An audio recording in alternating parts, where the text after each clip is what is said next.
Di film kali ini, Bang Miing bakal menceritakan seorang tahanan yang disewa untuk membongkar sindikat gerbong narkoboy yang sudah menguasai negara Denmark. Kejeniusan apa yang dilakukan narapidana tersebut? Gak usah berlama-lama lagi, langsung saja kita mulai. Di tengah keramaian kota besar di negara Denmark, cerita akan berfokus pada iring-iringan kendaraan polisi setelah tertangkapnya seorang pemuda anggota kelompok gangster. Di mana hari itu, si pemuda berencana akan membongkar semua kejahatan kelompoknya dalam satu agenda persidangan. Pengawalan ketat terus dilakukan termasuk dari seorang agen kepolisian bernama Helena. Sehingga rombongan bisa sampai di depan kantor pengadilan tepat waktu. Tapi sayangnya sedikit kelengahan mereka lantas dimanfaatkan oleh pria tak dikenal yang tiba-tiba muncul dan menembak pemuda itu hingga tewas.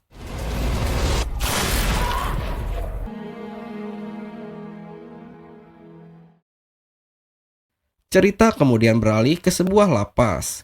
Di sana terdapat seorang narapidana karismatik bernama Zaid. Sosoknya begitu disegani dan hal itu terbukti ketika seorang napi junior tengah diintimidasi oleh sekelompok narapidana lain. Tanpa perlu banyak bicara, Zaid maju dan hanya dengan tatapan tajamnya, ia berhasil membuat mereka mundur dan menyingkir. Sekilas tentang sosok Zaid, ia merupakan seorang dokter bedah profesional. Di sela-sela waktu luangnya, ia gemar membuat berbagai karya seni origami. Tak heran jika kamar selnya dipenuhi dengan hasil karya tersebut. Di sana juga terbajang beberapa foto putranya yang bernama Noah, seorang anak yang bahkan tak sempat ia saksikan kelahirannya. Tak lama kemudian, Zaid dipanggil oleh petugas lapas untuk menemui seseorang dan ternyata itu adalah Helena. Mengetahui sisi brutal yang dimiliki Zaid, Helena pun meminta bantuan menangkap dalang di balik aksi kriminal yang terjadi tadi siang. Namun, karena merasa tidak memiliki kaitan dengan kasus tersebut, Zaid langsung menolak mentah-mentah tawaran itu, meski sebagian imbalannya ia dijanjikan kebebasan.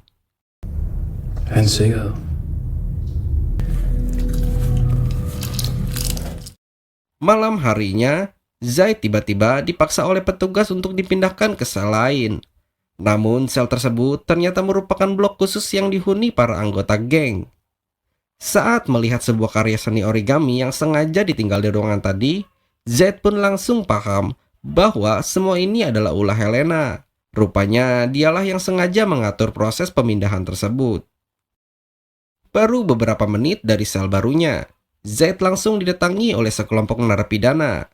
Tanpa rasa hormat, mereka merusak origami yang telah ia buat untuk hadiah ulang tahun putranya. Tak hanya itu, mereka juga mencoba menyobek foto sang anak sambil terus melontarkan cibiran dan ejekan kepadanya.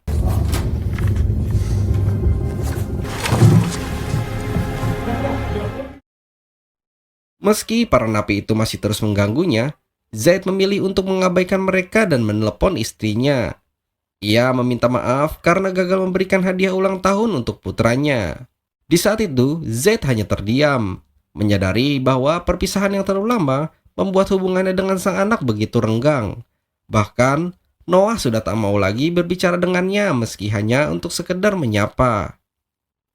Tidak ingin keadaan ini terus berlarut-larut, Zaid akhirnya memutuskan untuk menerima tawaran bebas bersyarat dari si Helena.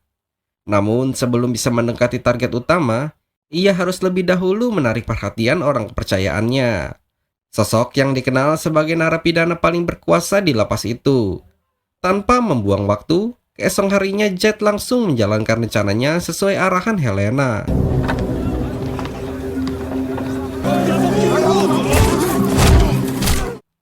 Berkat keberanian yang diperlihatkannya, Zaid akhirnya berhasil menarik perhatian sang ketua geng. Tak butuh waktu lama, ia pun diterima sebagai salah satu anak buahnya. Namun di balik semua itu, Zaid langsung diberi misi pertamanya, yaitu menghabisi seorang tahanan yang ternyata adalah napi junior yang pernah ia selamatkan beberapa waktu lalu. Misi itu sangat jelas membuat Zaid berada di posisi yang sangat dilema. Meski begitu, demi satu-satunya kesempatan untuk segera bebas, malam itu juga ia terpaksa menjalankan rencana tersebut.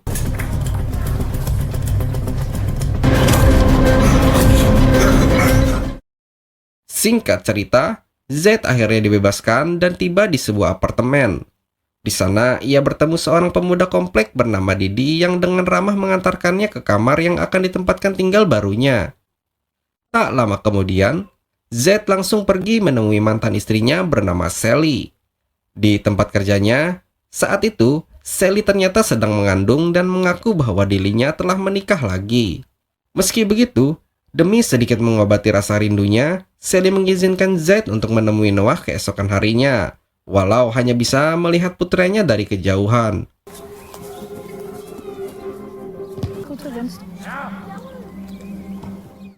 Siang pun berganti malam. Saat berada di depan apartemennya, Z dijemput oleh beberapa pria, salah satunya bernama Jimmy.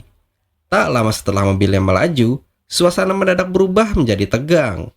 Rupanya, mereka adalah anak buah dari si target utama yang selama ini diburu.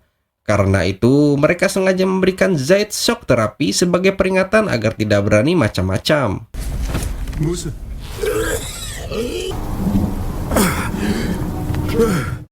Secara diam-diam, Z kembali menemui Helena.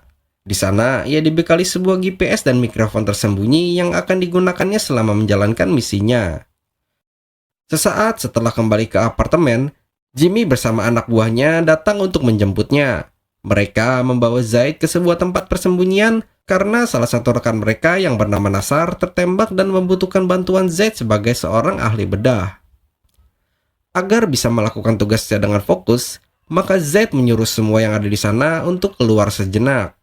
Namun hal itu justru ditanggapi Jimmy sebagai pelanggaran, sehingga sempat terjadi ketegangan beruntung segera dihentikan oleh ketua geng yang bernama Muhdir alias yang dimaksud si target utama.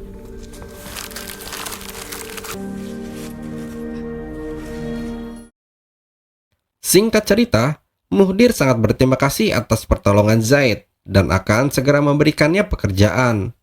Namun sebelum itu, mereka melakukan pertemuan darurat dengan gangster kampung sebelah di bawah pimpinan Baba, sekaligus kelompok yang bertanggung jawab atas penembakan kemarin. Hingga disepakati untuk tidak saling rebut zona bisnis mereka masing-masing.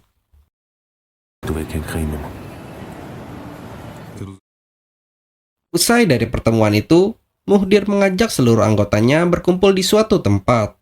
Di situ pula Zia terkejut dengan kehadiran tetangganya bernama si Didi, di mana si Muhdir ternyata telah merekrut banyak pemuda termasuk Didi yang ditugaskan sebagai pengedar barang haram. Akhirnya Zaid mendapat tugas pertamanya yaitu menjemput paket narkoboy.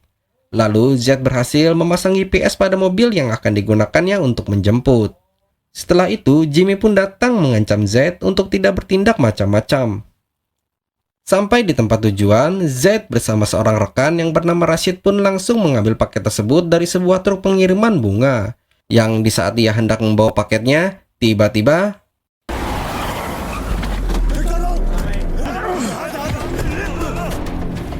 ya, Zaid hanya bisa pasrah ketika sekelompok pria bersenjata membawa kabur mobil dan paketnya. Untung saja, ia sempat memasang GPS pada mobil sehingga dengan cepat dapat terlacak bahwa mereka tak lain adalah orang-orang yang sengaja diutus oleh si Baba. Begitu tiba di lokasi, kedatangan Zaid langsung disambut oleh Baba. Dengan nada penuh ancaman, Baba mengatakan bahwa keberanian Zaid datang ke sarangnya sendiri sama saja seperti menggali kuburannya sendiri. Namun ancaman itu sama sekali tak membuat Zaid gentar. Justru, ia berhasil membalikan keadaan, merebut kembali paketnya yang dibawanya, lalu meloloskan diri dari tempat itu. Setibanya di markas, Z langsung menceritakan kronologi yang terjadi barusan. Bahkan, Z berasumsi adanya pengkhianat yang telah membocorkan misi rahasia mereka kepada kelompok si Baba. Namun Muhdir tidak serta-merta mempercayai semua itu, kecuali setelah Z menunjukkan bukti sepucuk pistol yang telah ia rebut dari tangan Baba langsung. Esok harinya, Z bertemu dengan Didi yang hampir putus asa karena seseorang yang tak mau membayar paket narkoba kirimannya. Mengingat betapa beratnya hukuman yang akan diterima Didi jika Muhdir mengetahui hal ini, maka saat itu juga Z menggertak orang tersebut agar segera melunasi utangnya. Karena dianggap berhasil dalam tugasnya, maka Muhdir langsung melibatkan Didi pada misi berikutnya, yakni menemani Z dan Nasar dalam rangka mengepul kolekan dari setiap toko di wilayah bisnisnya. Yang ketika mereka ingin memastikan jika kelompok boba tidak mendatangi tempat yang sama, tiba-tiba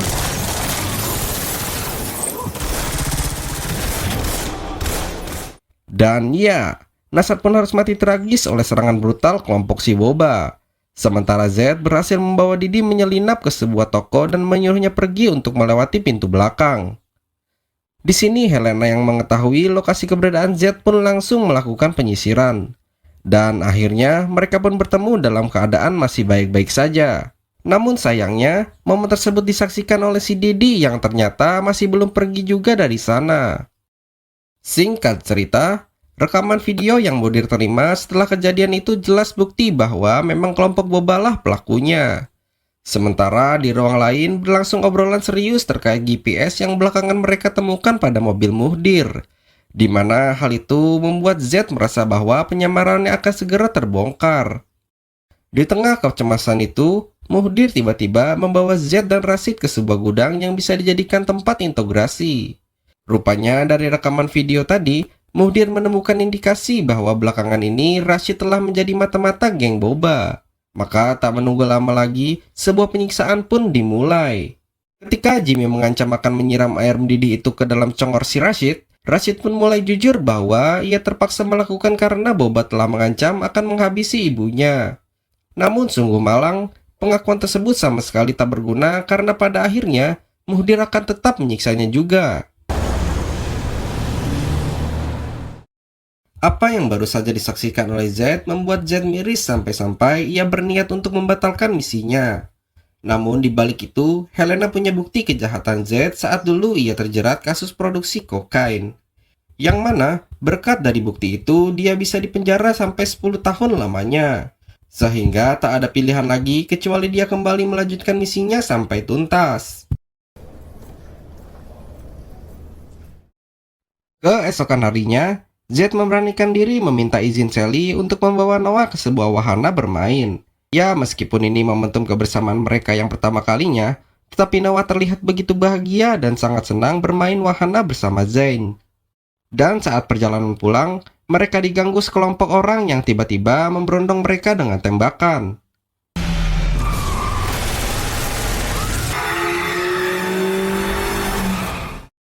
Sebagai seorang ayah, tentu Z ingin sekali menghabiskan waktu seluruhnya bersama si Noah. Namun apalah daya, dengan marahnya Sally akibat kejadian barusan, Z pun berpikir kalau momen kebersamaan tadi mungkin akan menjadi yang terakhir. Sepulangnya dari sana, Z langsung disuguhi pemandangan kamar apartemen yang sudah berantakan. Ia pun spontan menduga jika pelaku penembakan dan perusakan ini adalah orang-orang suruhan si Muhdir. Yang ketika dia berusaha memberitahu hal ini kepada Helena,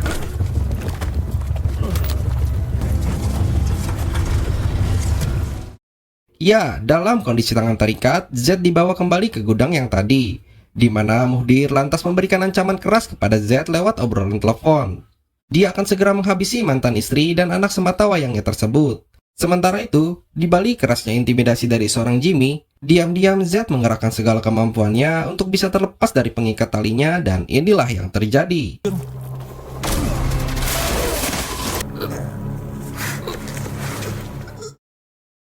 Dalam waktu singkat, Z sudah sampai di markas geng Muhdir dengan menggunakan mobil milik si Jimmy.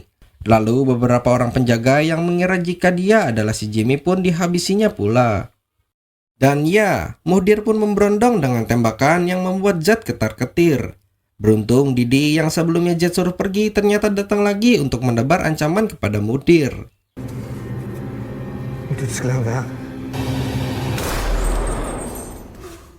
Dan ya, sekecil apapun kesempatan itu lantas dimanfaatkan oleh Z untuk melepaskan tembakannya. Dengan tewasnya Muhdir, maka tuntas pula lah permasalahan Z dengan para gangster. Sementara itu, Didi lantas menyampaikan permohonan maaf kepada Z karena tidak disadari telah membocorkan misi rahasianya. Dan di sini Z hanya berpesan agar Didi segera pulang dan jangan pernah kembali lagi. Di sisi lain, dari inti kisah perjalanan Z ternyata belum tuntas seutuhnya, mengingat dia masih harus berpikir bagaimana cara untuk bisa hidup dengan istrinya lagi dan beserta anaknya.